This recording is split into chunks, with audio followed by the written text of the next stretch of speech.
해마다 봄이 되면 보랏빛 꽃송이를 길게 떨어뜨리며 아주 장관을 이루는 식물이 있습니다. 바로 등나무이지요. 여러분 저 사진 보십시오. 등나무 꽃이 얼마나 예쁘고 아름다운지 모릅니다. 근데 이런 등나무에게는 한 가지 특징이 있습니다. 혼자서는 절대 설 수 없다는 겁니다. 아무리 꽃이 아름답고 생명력이 강해도 붙잡을 기둥이 없으면요 그저 등나무는 땅을 기어다니는 식물에 불과할 뿐입니다. 근데 이런 식물이요 단단한 기둥을 만나면 그 기둥을 감고 쭉 올라가서 하늘 높이 오르기도 하고, 조금 전에 봤던 저 사진처럼 아주 기가 막힌 대단한 풍경을 만들어내는 것이지요. 여러분 우리 주변에도 보면 이런 등나무와 같은 인생을 살고 계시는 분들이 계십니다. 스스로의 힘으로는 일어설 수 없는 거예요. 누군가가 든든한 기둥이 되어줘야만 일어설 수 있는 그런 분들이 계십니다. 병상에서 기도조차 하기 어려운 분들 계실 수 있고, 또 낙심과 두려움에 묶여있는 사람이 있을 수 있고, 믿음이 너무 약해져서 주저앉아 있는 사람들 등 누군가의 도움과 누군가의 힘이 필요하신 분들이 반드시 있습니다. 그런 사람에게 따뜻한 충고 한마디, 따뜻하게 위로한다고 충고 한마디가 그들에게 필요한 것이 아니라 그들에게는 붙잡아줄 기둥 하나가 더 필요한 법이지요. 오늘 저와 여러분들이 그 기둥과 같은 역할을 해야 될 줄 믿습니다. 그러면 그 기둥이 무엇이냐 이거지요. 오늘 성경에서는 따라합시다. 중보기도라고 이야기를 하고 있어요. 고전 영성가 앤드류 머레이는요 그의 책 그리스도의 중보에서 이렇게 말을 하고 있습니다. 중보는 다른 사람을 대신하여 하나님 앞에 서는 사랑의 사역이다. 여러분 중보기도가 무엇입니까? 한 사람이 스스로 설 수 없을 때 내가 그 곁에서 하나님 앞에 대신 서주는 것이 중보기도입니다. 그의 이름을 붙들고 하나님 앞에 나아가는 것이 중보기도예요. 그저 주저앉아 있을 때 내가 기도의 기둥이 되어주는 것, 이것이 바로 중보기도입니다. 실제로 19세기 영국의 고아들의 아버지라고 불렸던 조지 뮬러, 우리 많이 들어봤죠. 이분이 그의 생애 동안 5만 번의 기도 응답 받았다고 하지 않습니까? 실로 대단한 역사이지요. 근데 이런 조지 뮬러 목사님도요 그의 생애 동안 5명의 친구의 영혼 구원을 위해서 기도했는데, 이 기도가 하루 이틀도 아닙니다. 작게는 5년에서부터 많게는 18년, 또 20년, 어떤 친구는 18년 기도 끝에 예수님을 믿게 된 친구도 있고요, 심지어 어떤 친구는 52년의 기도 끝에 예수를 믿게 된 친구도 있어요. 그런데요 더 독한 친구가 있더라고요. 끝내 예수를 안 믿고 조지 뮬러 목사님이 돌아가시고 난 후에 그 장례식에 참여해서 그때 마지막으로 예수를 믿었던 친구도 있습니다. 근데 그 친구가요 그렇게 말합니다. 많은 분들이 그랬거든요. 5만 번 기도응답 받은 뮬러 목사님, 결국 저 마지막 저 친구의 기도응답은 받지 못하지 않았느냐, 이런 소리가 있었던 모양이에요. 근데 그 마지막 그 친구가 그렇게 대답해요. 뮬러의 기도는 응답되지 않은 것이 없습니다. 모든 기도가 다 응답이 되었습니다. 여러분 한 사람이요 당장의 큰 변화는 없을 수 있습니다. 그러나 누군가가 그를 붙들고 하나님 앞에 서 있으면 언젠가 그 인생이 반드시 땅에 머물러 있는 인생이 아니라 하늘로 높이 솟는 인생이 될 줄 믿습니다. 반드시 기도의 등을 타고 하늘 높이 올라 아름다운 꽃을 피워내는 역사가 있을 줄 믿습니다. 이것이 바로 중보기도의 힘이요 능력이요 은혜요 축복이에요. 그럼 사실 우리 교회가 속한 우리 장로교회 개혁주의 신학에서는요 이 중보기도라는 말을 잘 사용하지 못하게 합니다. 왜냐하면 중보자는 오직 예수 그리스도 한 분밖에 없기 때문에 그래요. 자, 디모데전서 2장 5절 말씀을 같이 한번 읽어볼게요. 하나님은 한 분이시오 또 하나님과 사람 사이에 중보자도 한 분이시니 곧 사람이신 그리스도 예수라. 자, 중보자는 몇 분이시니? 한 분이시니 누구시래요? 그리스도 예수님밖에 없대요.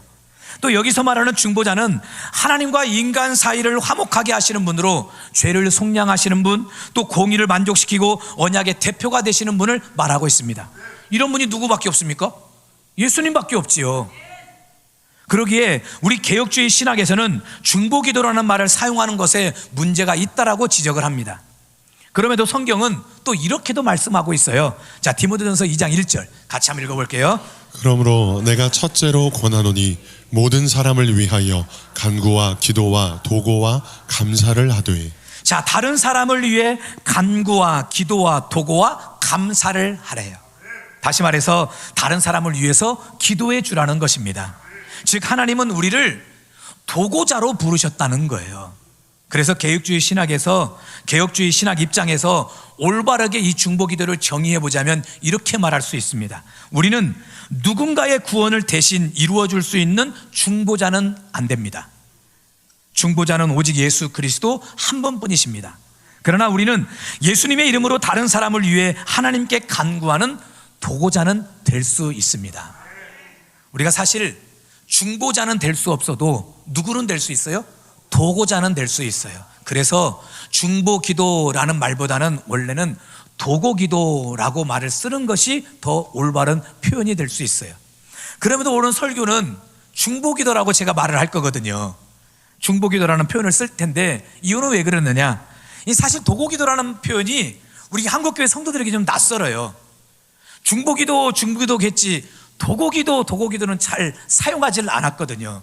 그러니 우리에게 익숙한 표현인 중보 기도라는 표현을 제가 쓸 것이고요. 또 한 가지 이유는 우리는 구속의 중보자는 아니지만 예수님의 이름으로 다른 사람을 위해 간구하는 기도의 사람인 줄은 믿습니다. 이런 의미에서 우리는 서로를 위해 중보 기도를 한다고 표현해도 전혀 무방할 것 같아서 오늘 중보 기도라는 표현을 쓰도록 하겠습니다. 오늘 본문도 그렇거든요. 중보 기도의 힘과 은혜에 대해서 아주 잘 설명하고 있어요. 자, 5절, 1절, 2절 말씀을 먼저 읽어보겠습니다. 그때에 헤로드 왕이 손을 들어 교회 중에서 몇 사람을 해하려 하여 요한의 형제 야고보를 칼로 죽이니. 헤로드 왕이 교회를 핍박하고 그 가운데 야고보 사도를 칼로 죽입니다. 여기서 말하는 헤롯은 누구냐면, 여러분 예수님이 탄생할 당시에 2살 아래의 사내 아이를 다 죽이라고 말했던 헤롯 대왕을 말하는 것이 아닙니다. 바로 그 헤롯 대왕의 손자인 헤롯 아그리파 1세를 말하고 있어요. 근데 이런 헤롯 아그리파 1세가 야고보를 죽였어요. 그랬더니 유대인들이 너무 좋아하는 거예요. 그 이전까지는 자신의 인기가 별로 없었는데 야고보 사도 하나 죽였다고 자신의 인기가 막 올라가는 거예요. 지지율이 막 올라가는 거예요. 그래서 야고보를 죽였는데도 이 정도 인기면 베드로 죽이면은 나는 거의 뭐 난리 나겠다 싶어가지고 베드로를 죽이겠다고 옥에 가둡니다. 자, 3절 4절 말씀을 같이 읽어봐요. 유대인들이 이 일을 기뻐하는 것을 보고 베드로도 잡으려 할세 때는 무교절 기간이라 잡음에 옥에 가두어 군인 대식인 네페에게 맡겨 지키고 6월절 후에 백성 앞에 끌어내고자 하더라. 여러분 그 당시 베드로가 갇힌 감옥은 성전 북서쪽에 위치한 안토니오 요새라는 감옥이었습니다. 여러분 이 감옥은요 아주 깊은 지하 감옥이었고 사형수들만 갇히는 감옥이었어요. 그렇게 베드로는 자신의 인생에 아주 깊은 절망의 감옥에 갇히게 되어 있어요. 여러분 제가 여러 차례 말씀드렸지만 살다 보면 우리도요 절망의 깊은 감옥에 갇히는 때가 있거든요. 삶의 고난과 고통, 실패와 좌절로 절망할 때가 있어요. 그리고 그런 일은 누구에게나 올 수도 있는 거예요. 뭐 부자라고 피해가고 가난한 사람이라고 인생에 고난이 오고 그러지 않거든요. 누구에게나 인생의 깊은 감옥은 닥칠 수가 있어요. 근데 문제는 고난이 있고 없고의 문제가 아니라 그 고난과 고통을 내가 어떻게 해석하느냐, 그리고 그 고난과 고통을 내가 어떻게 대하느냐가 더 중요하다고 저는 우리 성도들에게 여러 차례 말씀을 드렸습니다. 여러분 보세요. 베드로가 좀 갇혔습니다. 예루살렘 교회의 큰 위기예요. 베드로는 예수님의 수제자였거든요. 그런 베드로가 옥에 갇혔으니 이 교회로서도 큰 위기이고 베드로에게도 위기이고 그 당시 성도들에게도 위기가 되겠지요. 자, 그런데 이때 교회와 성도들이 어떻게 하느냐, 5절 말씀을 같이 읽어볼게요. 이에 베드로는 옥에 갇혔고 교회는 그를 위하여 간절히 하나님께 기도하더라. 교회와 성도가 어떻게 합니까? 베드로를 위해 간절히 하나님께 기도했어요. 여러분 이게 단순한 말씀 같지만요 아주 굉장한 메시지를 담고 있어요. 여러분은 위기에 부딪히면 어떻게 하십니까? 여러분의 인생에 어려움이 닥치면 여러분은 무엇을, 어떤 행동을 먼저 하십니까?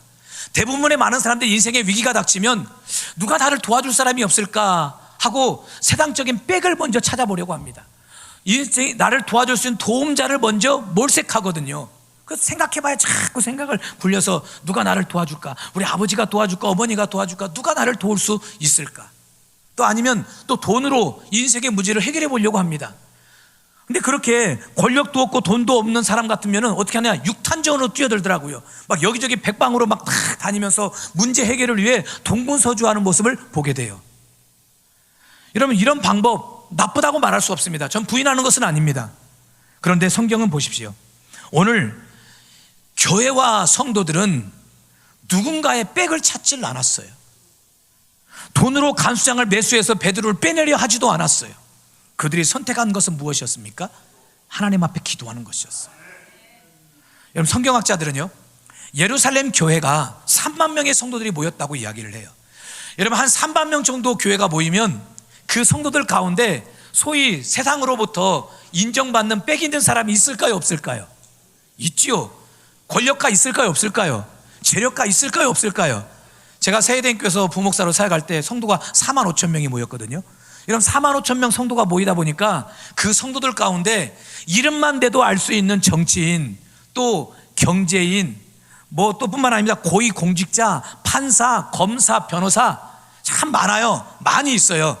그래서 그런 큰 교회들은 이제 법조인들을 중심으로 이제 그런 모임이 따로 있고, 정치인들을 중심으로 정치 모임도 또 따로 있고, 또 경제인들을 중심으로 해서 실업인 모임이 또 따로 있고, 이런 모임들이 다 따로 있거든요. 실제적으로 또 교회 안에 그런 분들이 많이 있다 보니까 성도들이 어려움을 겪으면 교회 민사라든지 형사라든지 이런 부분들을 전문적으로 다루는 변호사들이, 고문 변호사들이 교회에 있어요.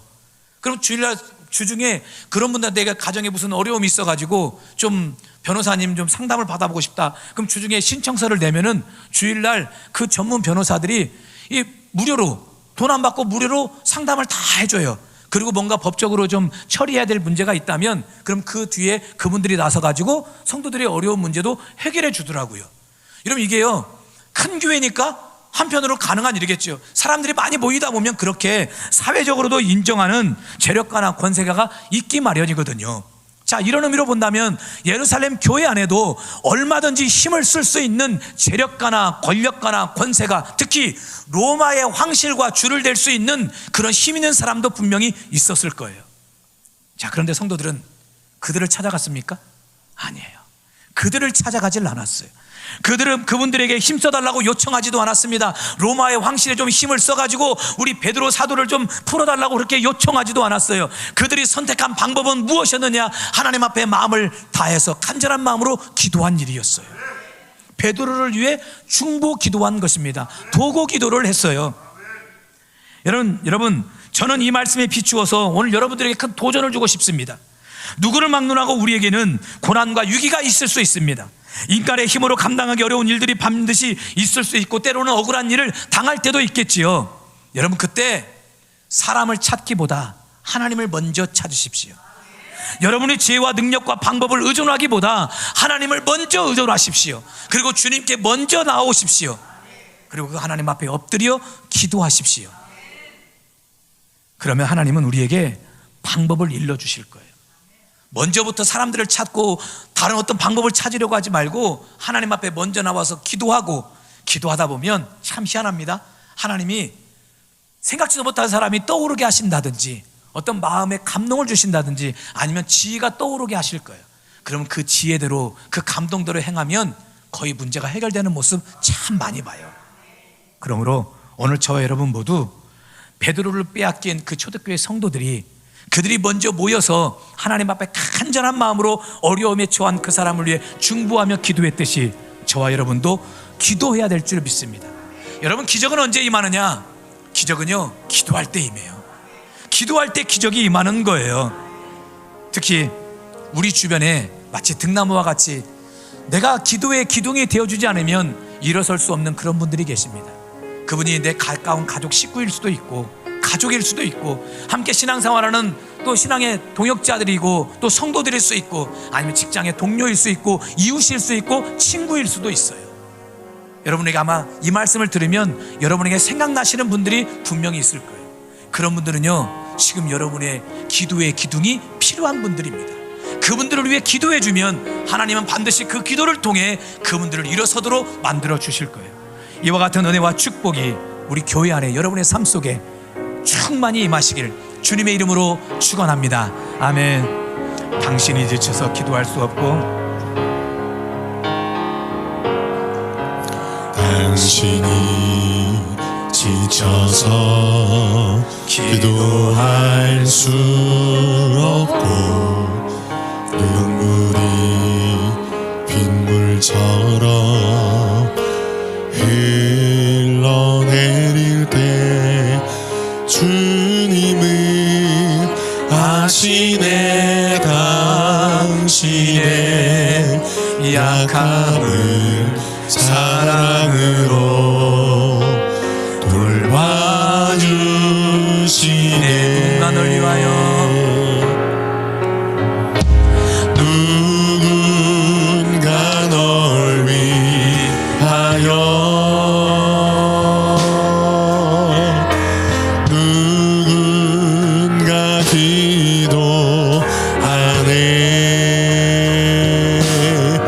내가 홀로 외로워서 마음이 무너질 때 누군가 널 위해 기도하네.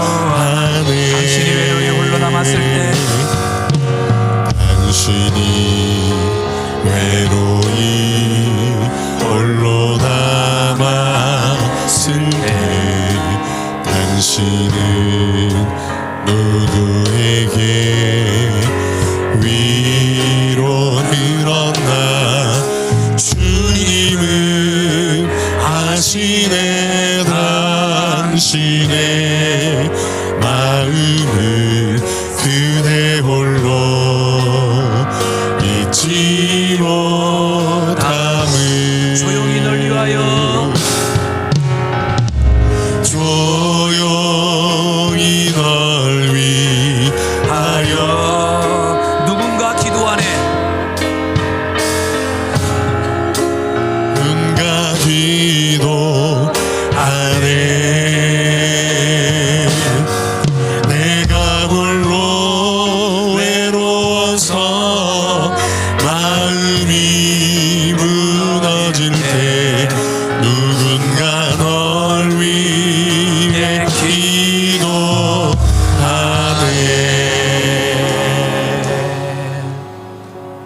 자, 우리가 그렇게 누군가를 위해서 이렇게 중보하며 도구하며 기도하면 하나님은 그 기도에 반드시 다음과 같은 놀라운 은혜를 허락해 주세요.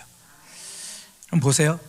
베드로를 위해 기도했던 그 성도들의 기도를 하나님이 듣고 베드로에게 초자연적인 기적의 역사를 행하여 주셨어요. 결과적으로 보면 쇠사슬에 묶여 있었던 모든 묶임들이 다 풀어지고 옥문이 열리더니 베드로가 이제 옥에서 나오게 된 거지요. 자, 7절 10절 같이 한번 읽어볼게요. 호련히 주의 사자가 나타나매 옥중에 광채가 빛나며 또 베드로의 옆구리를 쳐 깨워 이르되 급히 일어나라 하니 쇠사슬이 그 손에서 벗어지더라. 10절 말씀도 봅니다. 이에 첫째와 둘째 파수를 지나 시내로 통한 쇠문에 이르니 문이 저절로 열리는지라. 나와서 한 거리를 지나매 천사가 곧 떠나더라. 여러분, 이것이 바로 중보기도의 힘이요 은혜요 능력이고 축복인 줄 믿습니다. 여러분의 삶에도 반드시 이와 같은 은혜가 있기를 주의 이름으로 축원합니다. 그런데 이 같은 놀라운 기적의 역사가 누구를 통해서 이제 이루어지게 되었느냐? 바로 오늘 말씀해 보니까 천사라는 거예요. 천사. 자, 7절에 보십시오. 7절에 보니까 뭐라고 말합니까? 호련히 주의 사자가 나타나되. 근데 여기서 말하는 주의 사자가 누구냐? 10절에서 그 답을 주고 있어요. 뭐라고 말합니까? 천사가 곧 떠나더라. 누구였어요? 주의 사자가 바로 천사였어요. 근데 이 천사가 호련히 갑자기 나타난 겁니다. 그리고 베드로를 깨우고 묶인 쇠사슬을 풀어주더니 이제는 옥문까지 다 열어제끼고 그리고 베드로를 그 옥에서 나가도록 만들어 놨어요. 그런 뒤에 천사는 사라졌다는 거예요. 여러분, 저는 개인적으로 이 말씀에요 참 그렇게 은혜가 되는 거 있지요. 여러분, 베드로가 구원받았다는 사실도 은혜가 되지만 더 큰 은혜는 뭐냐? 성도들의 그 중보의 기도를 하나님이 응답해 주셨다는 것이 더 큰 은혜가 되더라고요. 다른 말로 하면 오늘 우리도 누군가를 위해 중보하며 기도하면 하나님은 그 기도에 반드시 응답해 주신다는 거예요. 참 희한합니다. 내가 나를 위해 기도하는 그 기도 응답보다도 누군가를 위해 기도하면 그 응답이 더 잘 되더라고요.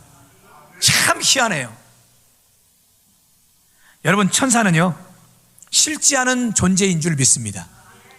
하나님께서 부리는 영으로서 구약에서는 그룹들로 소개되었어요. 또 신약에서는 여러 이름들이 나와요.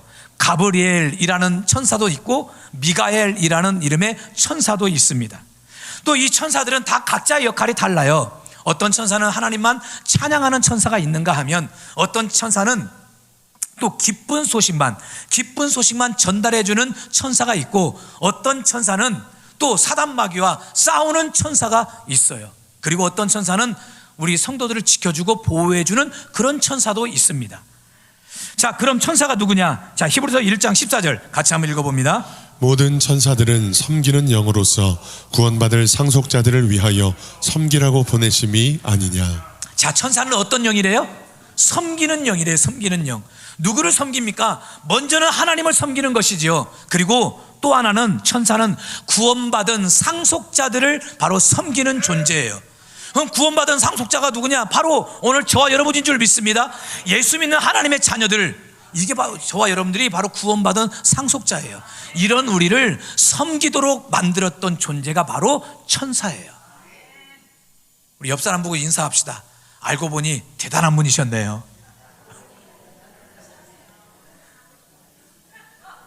여러분들은요 지금 천사를 부리는 존재예요.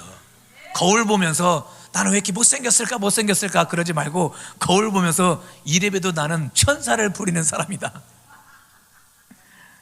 자, 여러분, 놀라운 사실은요, 이런 천사가 나타날 때 어떤 현상이 있었느냐. 자, 7절을 다시 읽어볼게요. 호련히 주의 사자가 나타나매 옥중에 광채가 빛나며 또 베드로의 옆구리를 쳐 깨워 이르되 급히 일어나라 하니 쇠사슬이 그 손에서 벗어지더라. 옥중에 무엇이 빛납니까? 광채가 빛났어요. 여러분, 그렇습니다. 천사가 나타나면 빛이 임하게 되어 있습니다. 그렇듯 천사가 오면 저와 여러분의 인생에 빛이 비춰주게 될 줄 믿습니다. 여러분의 가정과 사업장에 빛이 비춰주게 될 줄 믿습니다. 천사가 오면 우리 교회 안에도 빛이 비춰주게 될 줄 믿습니다. 여러분의 마음에도 빛이 비춰주게 되고, 그런 마음 안에 진정한 평안과 기쁨이 넘치게 되어 있습니다. 제가 하영조 목사님께서 쓰신 책에서 읽은 내용인데요, 하영조 목사님이 예전에 연예인 교회를 섬기실 때가 있었어요. 그 연예인 교회를 섬기실 때 실제 있었던 사건이라고 하는데요, 불교를 믿는 가정에서 태어나 좋은 가문의 사람과 결혼했던 한 여인이 있었습니다.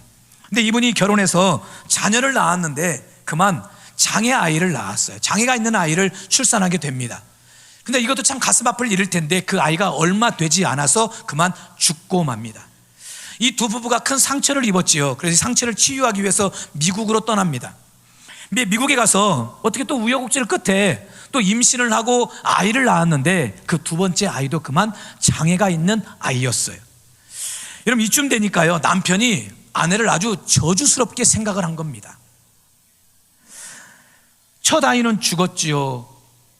또 장애가 있는 아이지만 죽었지요. 또 둘째 아이는 또 장애가 있게 이렇게 태어났지요. 너무 이 자신의 아내가 저주스럽게 여겨지는 거예요. 그래서 이런 여자하고는 내가 도저히 못 살겠다 해서 이 장애가 있는 그 아이를 아내에게 떠넘기고 자기는 홀로 그냥 이혼하고 혼자가 돼버린 거예요. 우리는 그런 사람을 뭐라고 한 줄 아십니까? 천하의 나쁜 놈이라고 해요. 천하의 아주 나쁜 남편이지요. 그럼 생각해 보세요. 젊은 나이에 또 장애가 있는 그 아이를 홀로 이제 키워야 된다고 생각한 그 어머니의 마음이 얼마나 참 비참하겠습니까? 버거운 일 아니겠습니까? 그 자기도 자신의 인생이 너무 저주스럽게 여겨져서 이 아이를 다른 곳에 맡기고 극단적 선택을 하려고 했습니다. 근데 그때 어떤 분의 소개로 전도 집회를 가게 되었어요. 마음을 잡을 수가 없으니 설교가 귀에 들리겠습니까? 근데 설교가 다 끝난 이후에 말씀을 전하신 목사님께서 이 강단 앞으로 나오라는 거예요. 자기가 안수기도 해주겠다고. 근데 이분이 설교를 예수 믿는 분도 아니었기 때문에 안수기도가 뭔지도 잘 모르고 그냥 있는데, 누군가가 자기 뒤에서 막 등 떠밀듯이 누군가 그냥 미는 거예요.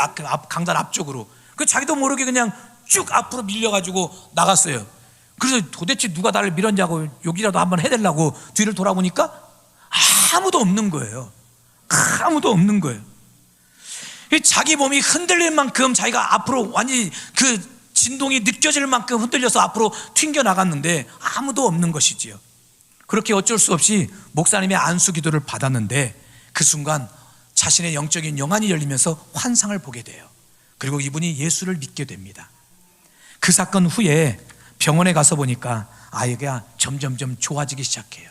펴지지 않았던 손가락이 펴지기 시작하더니 결국 6개월 만에 아이가 정상으로 돌아오게 됩니다.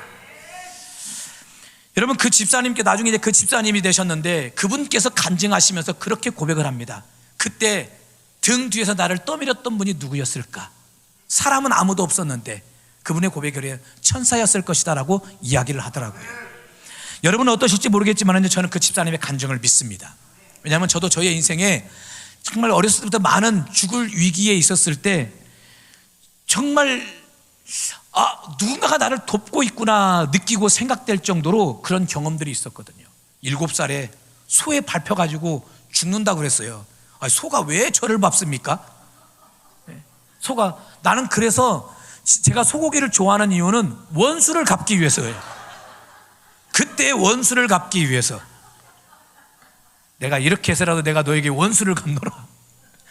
7살 때 소에 밟혀 죽을 뻔했지요. 초등학교 4학년 때인가 5학년 때인가는요, 이 소를 이제 시골 같은 데 밭에다가 이제 저기 들판에다가 이제 묶어놓지 않습니까? 그 이제 고삐를 풀어놓은 중에 이 고삐가 그만 저도 모르게 제 발에 감겨버렸어요.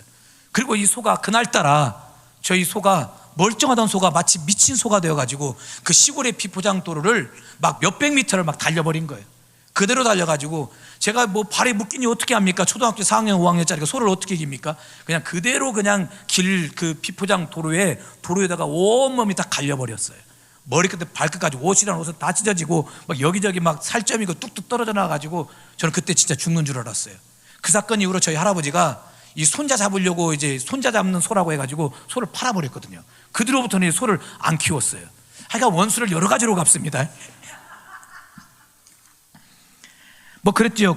중학교 때는 산에서 굴렀던 적이 있어요. 산에 굴러서 이제 그 떨어져 죽을 뻔한 일도 있었고, 또 자전거를 타다가 큰 다리 밑으로 떨어질 뻔한 일도 있었고, 그리고 고등학교 때는 오토바이를 타다가 큰 사고가 당했거든요.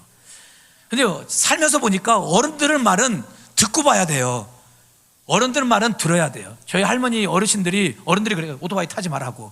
선생님들도 오토바이 타지 말라고 했거든요.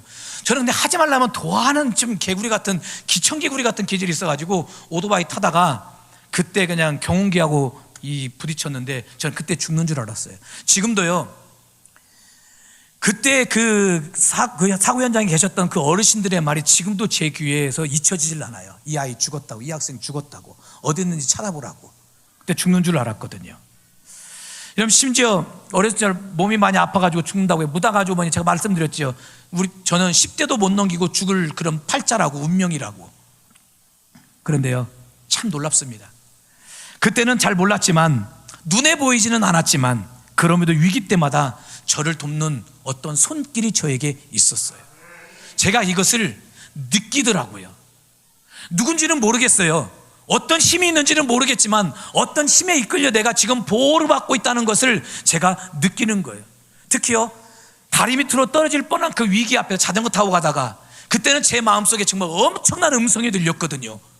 그 음성 앞에 순종했을 때 멈추고 보니까 세상에 제 자전거가 다리 그 난간 밑에 딱 주먹 하나 사이로 딱 멈춰 있었던 거예요.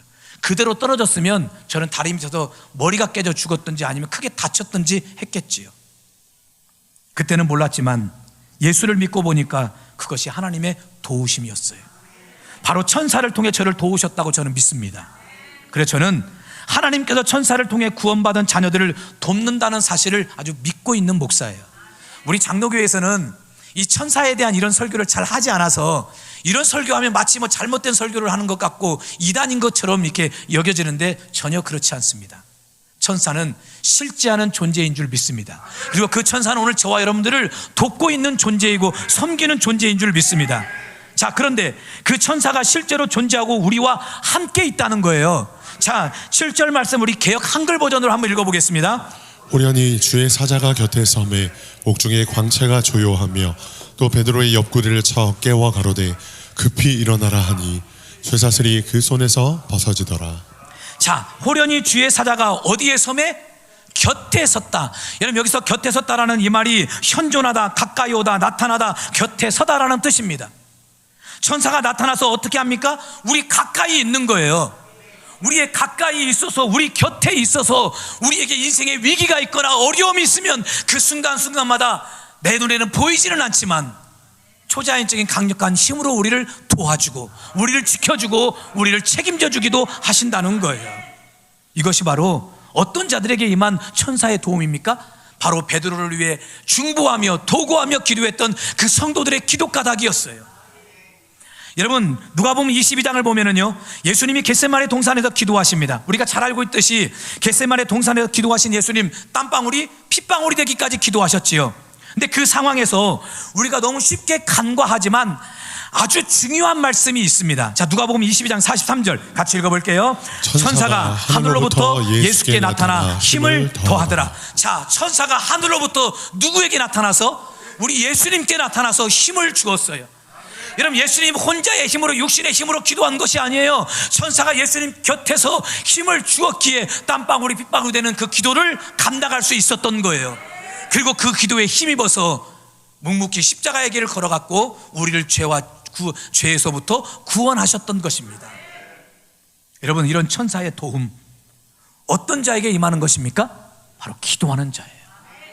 기도하는 자에게 이런 천사의 도우심을 경험하게 되는 거예요. 여러분, 기도가 무엇입니까? 기도는 하나님의 도우심을 받는 것이 기도인 줄 믿습니다. 기도는 내가 하나님께 피하는 것이 기도이고, 하나님을 의지하는 우리의 믿음의 행동이 기도이고, 우리의 인생의 모든 문제를 맡기는 것이 기도이고, 결국 섬기는 영으로서 우리를 섬겨야 되는 그 천사의 도움을 경험하는 것이 바로 기도예요. 특히나 누군가를 위해서 기도하면 하나님은 그 기도에 반드시 응답하여 주셔서 그 누군가를 일으켜 세워주는 은혜와 축복으로 역사해 주실 줄 믿습니다. 특히 내일부터 우리 새학년 새학기 특세가 진행이 됩니다. 참 우리 교회 아주 귀한 전통이라고 봅니다. 한 주간 동안 아이들이 정말 고사리 같은 손으로 눈을 비비면서 나와서 말씀 잘 듣는 애들도 있지만 와가지고 조는 아이들도 있거든요. 그럼에도 불구하고 그렇게 와서 졸더라도 귀는 열려 있으니까, 여러분, 안 듣는 것 같죠? 다 듣습니다. 애들도 다 듣고 그런 말씀이 무의식 세계 속에 잠재되어서 언젠가 그의 인생의 위기의 순간에 말씀이 우리 아이들을 이끌어갈 것이거든요. 근데 그런 아이들에게 우리가 물질적 장학금을 주는 것도 참 귀한 일입니다. 그러나 더 소중한 일은 그 아이들에게 기도로 중보해 주는 일이에요. 도구하며 기도하는 일입니다. 여러분, 우리가 기도로 물을 주면 하나님께서 우리 아이들을 자라게 하실 줄 믿습니다. 사실 부모님들 24시간 아이들을 따라다닐 수 있나요? 그럴 수 없어요. 여러분, 보니까요, 부모와 함께 있는 시간보다도 부모와 떨어져 있는 시간이 훨씬 더 많더라고요. 그런 아이들 밖에 나가서 어떤 행동을, 누구를 만나는지 우리는 알 수 없거든요.